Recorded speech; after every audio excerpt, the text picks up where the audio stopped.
Yeah, guys, I'm on here because we're going to be missing a few guys at practice today. I know the league put out a statement that there was some issues at one of the labs, and I think there's 10 or 11 teams. We're one of those, so that's why we initially trying to get things figured out, and we back practice up an hour.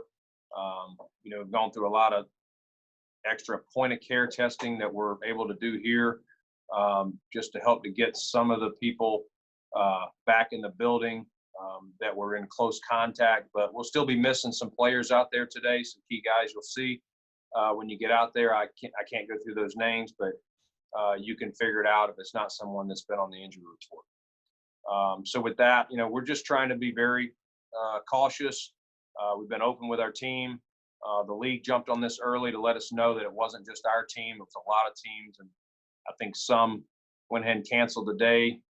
We did talk about that at one point, but as we got more information, we felt like it was more of a lab issue and not a true, issue with our guys currently. With that said, I'll open up questions. Hey, Brandon, John Scott. Certainly everything about this is new. Is there some part of it that you're glad an issue happened in training camp as opposed to in figuring out how you would operate in this type of a circumstance as opposed to down the line once the regular season hits? Yeah, it's a good fire drill, John, for our coaches, that are going to be missing some guys out there today and teammates as well. Maybe some guys that were running with the twos are now running with the ones, or they're running with the twos. So it'll give guys a chance to maybe step up at those particular positions, and it gives our coaches a chance to, what if this happened on game day, and how would we respond? And obviously it can change game plans depending on, which players you'd be missing on either side of the ball. So it's unfortunate. I know some of these guys, these players, talked to a few of them. They want to be here. They're frustrated. But this is all the process that we're dealing with. And we still have to be cautious if they had what's called a false positive, and make sure they're truly safe. But it did allow us to bring some of the close contacts. Had that not happened, I'm not sure we could have practiced, because there was so many guys that were next to each other. Thanks.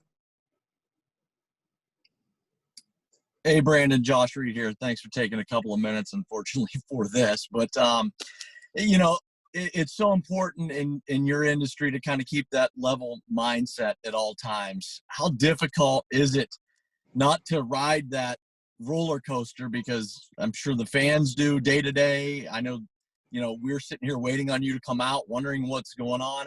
How hard is it for you personally to maintain? Yeah, Sean and I know that we've talked about this over and over, and Nate Bresky, our head trainer, we have a lot of conversations about this, and we have tried to tell everybody, players, coaches, staff, that you have to expect the unexpected, and don't buckle your knees every day. I think I said at the first press conference I did with you guys a few weeks ago, is that every morning, it's getting a text or getting a call from Nate to me and Sean to see what's up. And today was one of those mornings like, oh man, we got our work cut out for us. But everybody's handled it the right way. People adjusted. We backed you guys up an hour. We backed our whole building up an hour just coming in, and everybody's been great and was ready to roll, an hour later than scheduled. Thanks, Brandon. Appreciate it. You got it, Josh. Hey, Brandon, Sal Capaccio, WGR Radio here. Hope you can see me. I see you. Looking good, Sal. Thanks. I got a bit of a glare coming. That's not a ball joke. I'm in the parking lot here with the it's a pretty good glare. All right. Hey, this is the first time we've had a chance to talk to you as a group since the extensions for Sean and for Dion. You could just kind of touch on both of them, and just, where they are and where you guys are as an organization, and, why those extensions were given out. Yeah. We'll start with Dion. Super happy for him and Will Earn. And I know a lot of people have spoken on this already, but, we love to, we say it, draft, develop, and re-sign our own. So this is proof in the pudding of, a young man who came in here as a rookie, had a what I thought was a pretty nice rookie year. Year two, we talked about it, was not as consistent as he would have liked or we would have liked. And thought he came back year 3 and was dialed in and had a really nice year. And we didn't have an off season with him, but obviously we stayed in touch virtually and really just happy with where he's at and think he's trending up. And he's the type of player that we want here for the long term. And so, all respect to him and his agent. I thought they did a great job. And Jim Overdorf, on our side, did a great job of getting that done. And then with Sean, that's great to have. You want your head coach. I think he very much earned it. I think, I don't know that there's anything left that he could have answered at this point other than, us going and winning playoff games. But in the build where we're at, I think he's checked all the boxes that a coach 3 years in that's gone through a total real rebuild like we've had to do here, Sal. And, second, he and his wife, I can promise you I was the next happiest person that this got done. And Buffalo's got the right guy in charge for a long time, as the head coach. Thank you very much. And I know a lot of us appreciate you doing this and being transparent for us before we get out to practice today. Thank you. You got it. Thanks, Sal. Hey, Brandon. Bove here. Good to see you again. Hey, kind of piggybacking off of what Sale said, you just mentioned taking care of your own. You got a couple other people who I'm sure come to mind. I don't really think I need to say their names. How urgent are you guys with, knowing that there are other players that probably do need to get paid down the line here? Yeah, as I mentioned, it's become harder because of we're operating off a 175 cap, but I know the names you're talking about. We love those guys, and we want them here, and we're going to try our best to figure out how to get these guys done. And I don't really speak on negotiations. I think that's the best way to do business. Obviously, nothing was out on Dion until it got done, and that's the way I like to do business. And so far, the agents have responded with that. So we'll see. Nothing I can really give you as far as something's about to be done or anything like that. We'll take it a day by day, but really want those guys that, just like Dion, that we draft, develop. We do want to re-sign as many as we can. And hey, this is kind of going back to the COVID stuff, and I don't know if you know the answer to this, but just from a logistic question, if it does turn out that these tests are false positives, what would the timeline be like for those players potentially returning to practice? Because I know they wouldn't necessarily come up on the injury report. So just for clarity's sake, do you know any of that information yet? Yeah.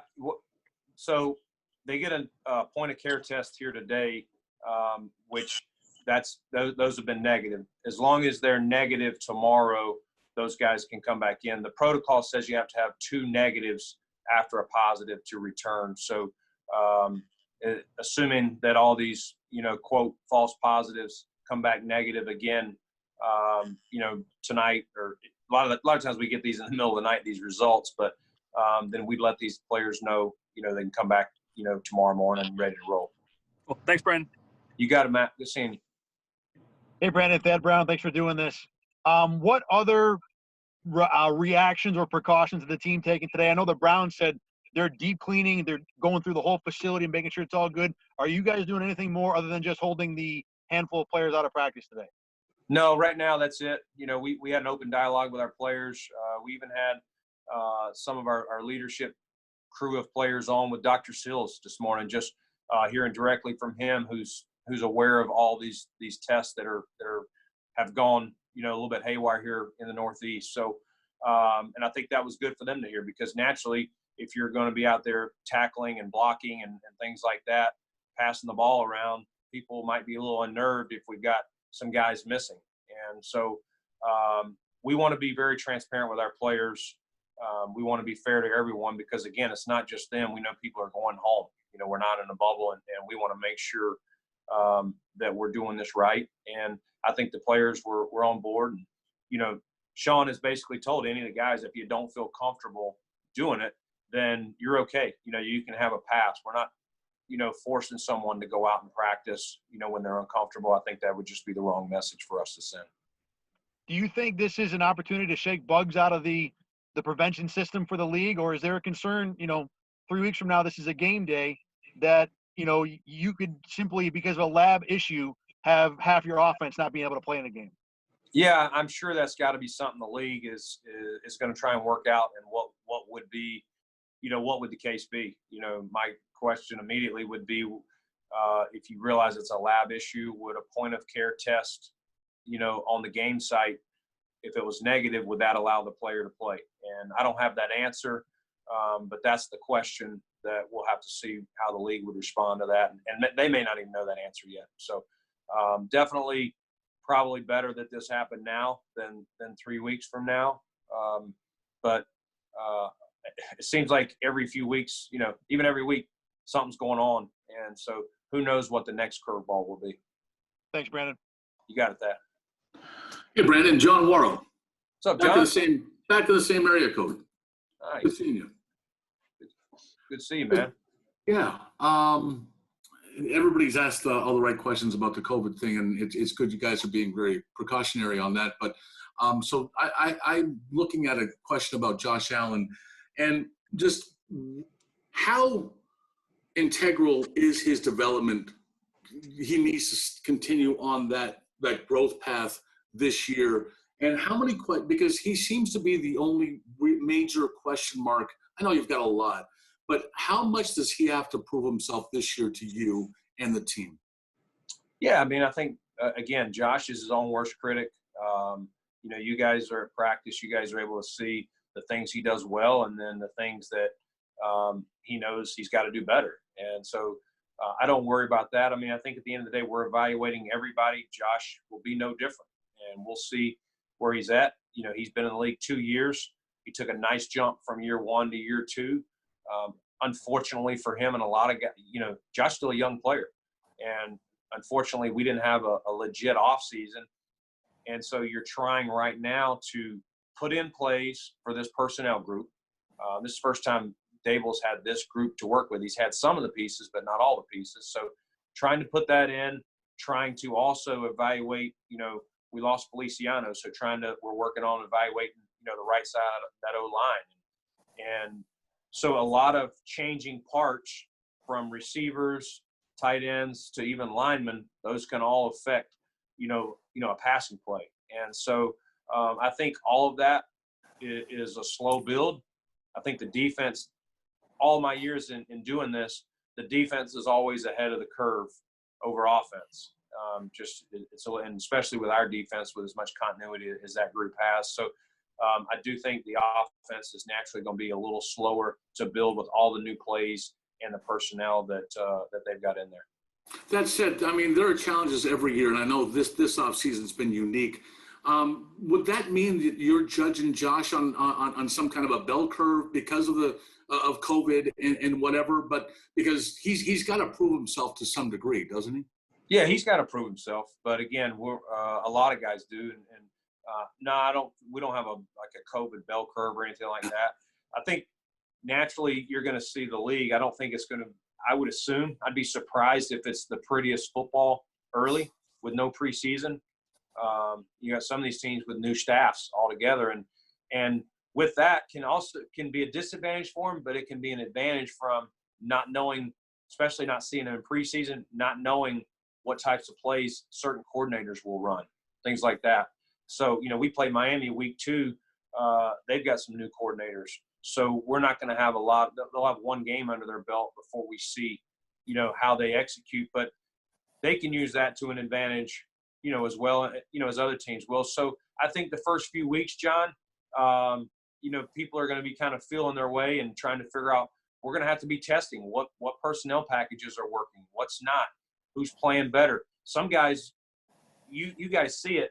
They practice. They're not very good in practice, or they're just middle of the road, but they're gamers. They get out there, and every time they get a chance, they make a play.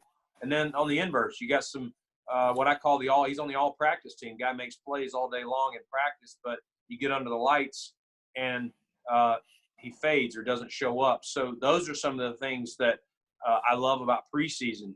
You get some guys under the lights, and they really make some plays, or – man, every time this guy's been out there in a game, he just hasn't been able to do it, even though he's done it in practice. That's part of, the part that I'm going to struggle with as far as we cut this roster down is, we're going to have to evaluate some guys that never got to play in a true game. Thanks, Brandon. You got it, John. Hey, Brandon. So understanding that there still isn't the final result or outcome from what took place in this lab in question, but it seems to be trending in the direction of false positive. With that in mind, is the system, this testing system that's in place now, shaken your confidence and or the organization's confidence in any way? This what happened from this lab?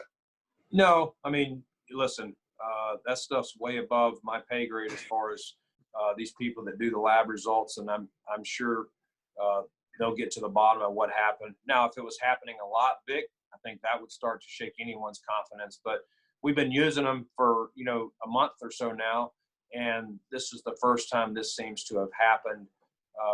An incident like this where it's gone over multiple clubs, things like that. So we'll always err. Sean and I will always err on the side of caution. And that's what we did, whatever it was 3+ weeks ago when we sent everybody home. We're still filling this out, even though it is a month in. But as I sit here today, Vic, no, I just look at it as, something went wrong in this lab, it sounds like. And we'll adjust. Everybody's going to do things differently. And hopefully, these guys that did have these positives that are having to sit out, hopefully they'll be able to be negative on the next test and be able to come back tomorrow and join the team. Thanks, Brandon. Thanks for doing this. You got it, Vic. Hey, Brandon. Sal Mayorana in Rochester. Good to see you. You too, Sal. Look, I'm back to football here. Like Vic or these guys said, everything's been asked on the COVID. Talk about your rookie class. I don't think we've asked you since we talked to you last, because you've seen them in practice now. Just how tough is it going to be for these rookies to be able to contribute, especially early in the year? Gabe Davis comes to mind because your receivers are so deep. Could you just address that maybe? Yeah, that's real, Sal. Just the reps. We talk about getting reps, and they are only getting so many reps. And so it's a comfort level with rookies anyway, is when you put this guy into the fire, how's he going to do? And as I was telling, Waro a few minutes ago, this, not having a preseason game to see how some of these guys play, how much are we going to trust them game one? How much are we going to trust them game two? And I think you'll see across the league, the rookies start out slow. You may even see some guys that maybe you would think are going to be active and helping teams early. Maybe they're inactive a week or two, just to give them a little longer to even be around the game, stand on the sidelines and watch the speed, watch what happens. I mean, I don't know, and that's nothing indicative of our team or our plans, but it will be, it will be hard for some of these players, especially when they're not getting first team reps. You're getting those second and third reps. That means, we're trying to get, speaking of offense, we're trying to get Josh as many reps as we can with the ones, or the guys at least competing with ones. So if you're not a starter, you're already going to lose some of the reps that you would have normally had by now. And if I could ask you real quick, everyone's talking about Zach Moss. Everyone's excited about him, but you got Devin Singletary. Can you give us your thought, your expectation on what he could possibly do in year two here? Yeah, I think I give Devin a lot of credit. His weight's similar to what he played at last year, but I think he's lost some of that baby fat. I think he's toned it up, and he's had a serious approach to his offseason. I think Frank Gore was a great role model for him to learn from last year, and I think he's picked. I think he picked Frank's brains a lot on things, and he's been very professional about getting his body right and getting ready. He missed a few games with the hamstring, so that was one of the things we were talking to him this year about the offseason, making sure he was doing the proper stretching and strength training to, prevent an injury, such as that, because we did miss him, for those 3 weeks last year. So we'll count on Devin, just like Josh taking a step from year one to year two, we'll count on Devin to take that step now that Frank's gone, as our starter. And then we're excited about Zach and what he'll bring. But back to your question originally, he's a rookie too. And so he's getting hit a little bit, last Thursday, and we'll have another scrimmage this Thursday, but there's only so much live contact he's going to get. So we'll kind of ease him into the fold once the season gets going as well. Thanks, Brandon. You got it, Sal. Derek told me one more. Brandon, good morning. Mookie Hawkins, Wellflow Sports 1080. How you doing? Good, man. Good to see you. All right. Josh Norman being out, EJ Gaines opt out. Right now, backing up Tre'Davious and Levi. You still have some good players, but yet unproven. Are you looking to bring in some cornerbacks? You know, right now we're not, but we're definitely, like any position, we are surveying the market. And, you know, what naturally happens when you lose a Josh, you do immediately go to your player available board and make some updated calls with agents. And we have some guys on standby to work out. But, you know, as we sit here today, we don't have anybody lined up, but it's something we're definitely keeping close tabs on. We like where some of the young guys are. I know who you're referring to, and they lack some experience, but we like where they're at, and we want to just continue to give them reps. We still have 3 weeks. There are some vets out there that we feel like we could go to, but what we don't want to do is limit these guys' opportunity to prove themselves. I appreciate that question.